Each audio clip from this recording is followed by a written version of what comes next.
Good morning, everybody. It's DJ MV, Angela D, and Charlamagne the God. We are the Breakfast Club. Y'all kidding. What's going on, you guys? Good morning. I am getting ready for work, and so I decided to let me go ahead and do my Real Housewives of Atlanta review. Did y'all get into it last night? Don't worry if you didn't, because you didn't miss much. Trust me, I am literally going to have to pull this video out of my asshole.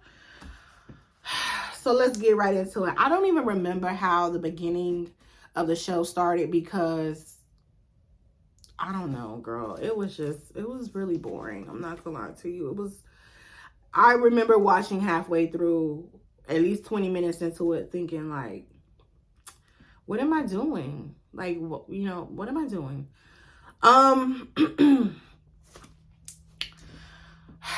We finally get to see Sheree's grandbaby, Mecca,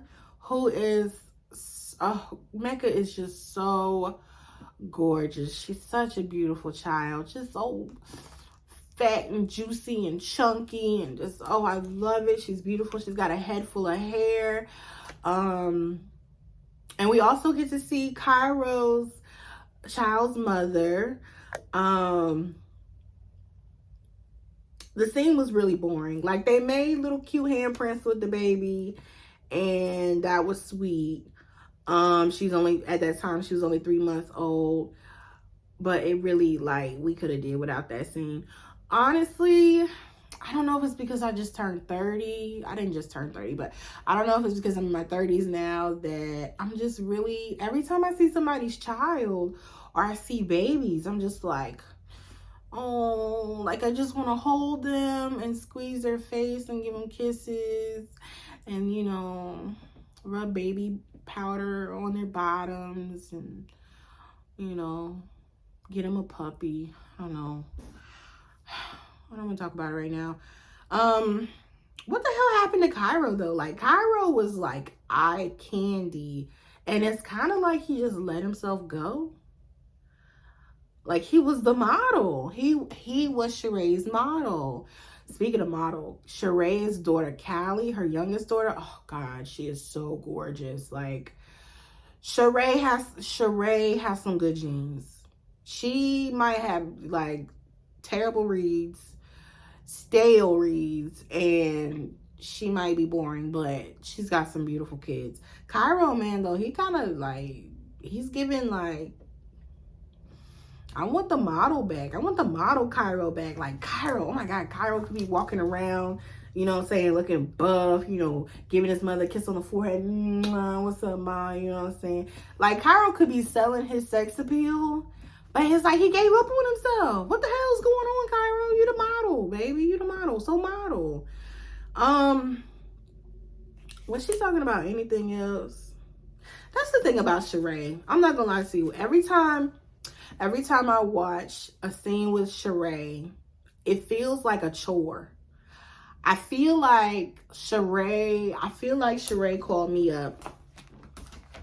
Boop, boop, boop, boop, boop, boop. What's up, Sherry Fat? This is me. Hey, Sheree, girl, what's going on? Oh, nothing much, girl. I just, I'm about to run errands. But it's never errands, like the fun errands where you, like, go to Starbucks or Dunkin' and you go get your eyebrows done. Like, you go to the beauty bar and you get to gossip and, talk to the ladies, or get your car washed and, flirt with the guys who are, like, washing your car or whatever. It's never, like, those type of fun errands. It's always like going to CVS or like Walgreens to pick up your prescriptions type of errands. It's so boring. That is what Sheree gives me. And then the commercials. Like, I always DVR myself, but sometimes I actually watch it live. And going through I watched it live last night, going through the commercials. The commercials are like 5 minutes long now. What the hell? What the hell? This is why cable television is failing. This is why everybody's going to streaming and Spectrum is losing customers, because nobody want to watch 5 to 10 minutes worth of commercials. Either way, back to the analogy, I feel like I'm riding with Sheree in her car, running her boring errands, and the commercials are literally unnecessary stoplights that last for 5 minutes long, and all I want to do is get back home and get in my bed and cuddle with my man. Like, get it together, Sheree. Like, Sheree, you're a full-time housewife now. You need to be giving us more. Like, you could at least... What, bitch, where is your warehouse at? Take us on a tour around your warehouse for She by Sheree, because she ain't got no fashions. But take us on a tour around your, you know, your warehouse. Show us your workers. You know what I'm saying? Like, we want to see you sort through the haves and the have-nots in your clothes. Like, oh, this is not fit. Like, you know, we want to, like, show us more. Hell, at least Robin Dixon with her tied-ass ball caps had like a box in her living room, and we saw her mailing out orders, and her sons were helping her, you know what I'm saying, sort through the stuff or whatever. What are you doing? Like, we see you rocking one of your bags every once in a while, giving someone one of your bags every once in a while. Sheree, you know what my problem with Sheree is? Sheree's got the beauty. I'll leave it like that. Sheree's got the beauty. But Sheree thinks she's that girl. She does. Like, Sheree thinks she's that girl. It's almost like, y'all ever been to the strip club? So, I've never been to a male strip club. But of course, I've been to plenty of, like, female strip clubs. You know, normal strip clubs. So, you ever been to the strip club? And the girls are on a pole and they working that pole, you know what I'm saying? They doing all types of tricks and trades and all that stuff like that. And then you see this one pretty fine ass girl, like this one stripper who is just like, what you doing in a strip club, girl? Like, you are too fucking bad to be here. You need to be at a NBA ballers game, you know, picking up a baller or picking up a rapper or something like that, or a hedge fund manager or somebody, you know what I'm saying? But you in a strip club, you see this fine girl, and she thick as hell, like giving body yaddy yaddy. Her face is pretty and beat. Her hair is flowing. She's giving sex appeal. But when she get on the stage, that bitch is boring.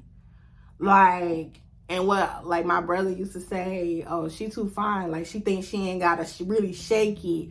Or because people think she looks so good and blah, blah, blah, she ain't really got to, like, shake it to make her money. She feel like she can just show up and, like, clock in and be on the stage and do this little tie bull stuff. Because she got body. Like, the body alone is going to make people want to look at you and see you and stuff like that. This isn't about stripping, but this is my analogy. Unlike Gia snorting coke. This is a real analogy. Like, Sheree gives us that. Like, Sheree thinks she's that girl, and she really never has to work for it. The only time we've ever seen Sheree get really deep down and, like, real with us was when she was explaining that Bob used to abuse her. But that's the only work I've really seen Sheree put in. And tugging Kim's wig. And then that one thing with the guy. But that was all like season 1. You know what I'm saying? Like, Sheree, you got a fine ass young man on your arm. He's your arm candy. Whether he's real or not, give us a show. It's like y'all forgot y'all were on a reality TV show. Like, we don't want to see your regular lives. Like, we also want to see, like, some show. So, you need to call Martell up. Boop, boop, boop, boop, boop, boop, boop. Hey, Daddy, what you doing? Come over. But when you come over, you know, wear that hat I like and that cologne you like to put on. Yes, because I want to smell you. The cameras are over here, so make sure you show up in Calvin Klein's. I don't want you to have no pants on, no t-shirt, no nothing. I just want you to show up in Calvin Klein, okay? And wear black and red. Like, I really, you know what I'm saying? And make sure you put some body oil on. So when I open the door, you just... for the cameras. Make me want to come back. Y'all are making me want to cancel y'all altogether. Make me want to come back. Girl, you got that hot arm candy. Why haven't you started an OnlyFans yet, Sheree? You got a young man on your arm. You 60 years old. You fine as hell. You could tap into a whole new market. Older women who are in the prime and the peak of their sexual awakening or whatever, and you fucking a young man. What, girl? Capitalize on that. The fuck? Anyway, but on the low, Martella, if you are watching this, baby, I think you're trash. I'm kidding. I'm sorry. But you fine as hell. So if you want to get up on the show and give us a little, you know what I'm saying, twirl around or whatever, and with the muscles and stuff, honey, do it. Do it. Y'all, this show was so whack. Like, I look at my notes. I got like 3 lines of notes. I'm kidding, it's 5, but it's still all this paper, and it's my notes. Kenya really wasn't giving nothing this episode, but her friend Akila or whatever, she's beautiful. I got a good feeling about Akila. That might not be her name, I might be messing it up, but it's the really beautiful, like, light-skinned girl with the curly hair. She's gorgeous. I kind of have a good feeling about her. Like, bring her around a little bit more. So let's go to the main event. The main event, girl, because it ain't really that. No, the main event. Kandi and Marlo get into it. Kandi, I like how you rocking my hairstyle, girl. Like, so basically it's like this. Let me tell you where Marlo went wrong. I understood completely when Marlo said, I feel like we always having a tiptoe around Kandi's feelings, Kandi's story, this, that, and the third. She doesn't have to divulge all this, that, and the third. I completely agree. I get it. Like, I understand. Now, when Marlo tried to pull a story or whatever out and connect Kandi's shooting with her nephew who used to work for Kandi and who, you know, was murdered after he stopped working for Kandi, that's where she went wrong with me. And I mean, thankfully Kandi had the messages to show, like, you know, this is where she asked me about her nephew, and then she asked me to, like, join her on this thing so we can make some money together or whatever, like, to get my business. So it don't really seem like she was, like, distraught or upset, and it really didn't. And it's like, this happened so long ago, and this is not the first time Kandi's hearing about your nephew, but this is the first time that Kandi is hearing that you felt like she should have did more concerning your nephew, even though she really had nothing to do with that situation. It's a reach. It's a reach. And Marlo was reaching. But either way. So they get into it. And they're arguing. And blah, blah, blah. And honestly, hindsight is 20/20. I bet if they knew that this season was going to be as dismal as it is now, when Kandi said, Kandi can't ready to fight. Like, she had her hair, the front of her hair braided up. She wasn't wearing no lace fronts. She had on her tennis shoes. By the way, I need to get me an all red pair of tennis shoes because that is such a fly style. I don't even wear tennis shoes, but every time I see somebody wearing red tennis shoes, I love it. Kandi looked like she came ready to fight, ready to defend her name, all that stuff like that. As soon as those two got that close together, as soon as Marlo and Kandi got this close together, nobody should have did a thing, okay? Y'all should have just let Kandi beat her ass. Beat her ass. You should have let Kandi beat her ass. If not for the sake of principle, at least for the sake of saving this motherfucking show. At this point, somebody need to throw hands because y'all bitches is about to be canceled. And I'm already done with you. I'm just trying to, you know what I'm saying, make a little money on this social media platform. But if y'all trying to stay on this show, somebody gonna have to fight. A wig must be snatched today. Yesterday. Somebody need to go flirt with somebody's husband tomorrow. Another person need to find their best friend cheating, or, you know what I'm saying, like Kandi and Todd. Y'all don't really bring nothing to the show. Because I feel like you guys don't have to. I feel like you guys are safe. Kind of like Teresa. Like, you know, you could stay or go. It really doesn't make you no never mind. But you always have a place there at Real Housewives of Atlanta.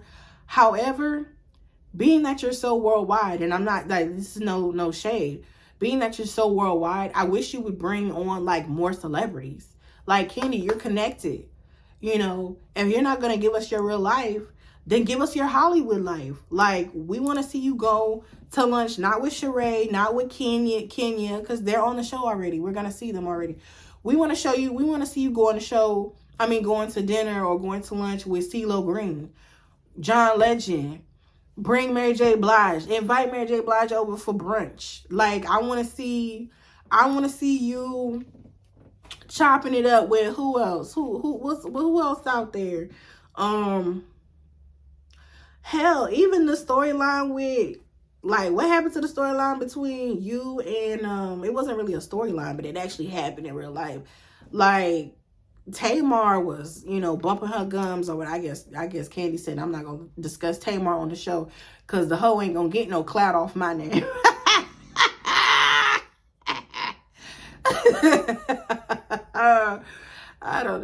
I don't know, y'all, but you know, if you're not gonna show us the real, like the dirty, the low down dirty, it ain't even gotta be low down dirty, but if you're not gonna show us the ugly parts of your life, at least give us the glamorous. I don't want to see the candy coated clique all the time. Don Juan, he's okay, but I don't want to see Don Juan. I don't want to see Carmen. I want to see the stuff that this worldwide celebrity, superstar, entertainer is supposed to show. Like, at least give us a call. Girl, if you just call Beyonce. Be like, B, you know, B want her coin, so be like, Jay, I'm gonna pay B $5,000 to like get on the phone with me so we can at least have a conversation, or a Zoom call. Get Beyonce on a Zoom call so we can see B or something. Like, give us that at least. It's a fucking show, so entertain us. Are you not entertained? Hell no, I'm not entertained. We're bored. Let me move on to the next thing. Y'all should have let Kandi whip her ass. Or at least let Marlo stomp on Kandi or something. Y'all need this. Y'all need this. Y'all really need this. During the little kerfluffle, Sheree comes out. And she's trying to figure out what's going on or whatever. I was looking at Sheree's ass. And hear me out. Sheree has always been in great shape. Is it me? Or does Sheree's ass look enhanced? I don't know if it's back shots. Ooh, not back shots. Ooh,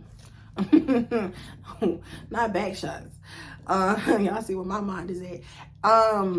Butt shots. I don't know if it's butt shots or silicone injections or a BBL or all. It's always a lot of stuff going. It's really scientifical and all that stuff. Scientifical. But either way, Sheree's ass looked like a whole lot more than protein shakes and squats. So drop down in the comments and let me know what y'all think. Also, when she bent over, it was because she had her chest out that night. It was looking also enhanced. It looked like Sheree might have got some work done on her body, and she really didn't need it. She's in great shape. But her ass is not looking normal. Like, it's not looking natural. And we've seen Sheree's body throughout these years, and it's always been a certain size, a certain shape, even with her, like, being in such great shape. But now it just looks bigger than normal. I don't know. Tell me what y'all think. Last but not least, Drew with her lying ass talking about something. I'm from Chicago and everybody gets shot and we don't use the word shooting and shot and stuff. Use a motherfucking lie. Use a motherfucking lie, Drew. It's Chicago. Y'all, you don't use the word shooting, but you from a city that calls itself Chirac and has literally had more fatalities than at one point had more fatalities than the Iraq war, the Iraqi freedom war. Girl, bye. What the fuck is you? Just, this is what we mean. Be honest. Be yourself. Talk from the heart. Whatever. Like, anyway. Drew, that's not why I wanted to address you. Drew. Girl, what the hell happened to Drop It with Drew? Did anybody, like, we have not, just like Martell, it was in and out. Gone with the wind. Like, what the hell happened to Drop It with Drew? You was talking about, like, this was your business, and then we found out it wasn't your business. You were just, like, a little celebrity figurehead. But you said you had helped people lose weight. Y'all, I was thinking about joining Drop It with Drew. Like, you know, just to say I did it. And maybe to try to, like, I don't know, see if it worked. But what the hell, where's Drop It with Drew, girl? Like, never mind Drop It with Drew. We ready to see what the hell going on between you and Ralph Pittman. That's what we want to see. Because right now, every episode that we see you guys in, you guys look really happy. You guys seem like a family. Like, really happy. You seem like a family. So, when are we going to get to the real tea? Like, when are we going to get to the real stuff? Either way, y'all, that's all I got to say. I got to get ready for work. I basically had to pull this video out of my ass. But, you know, we chatted. We kiki. We talked a little bit. Be sure to subscribe, like, follow, comment, share. Y'all do whatever you do. Just show your girl some love. I do appreciate all the support that I've gotten thus far. And I hope to make more videos soon. Either way, have a lovely day. Have lots of sex. Take your vitamins. Drink plenty of water. And woosah. All right. Love you. Bye.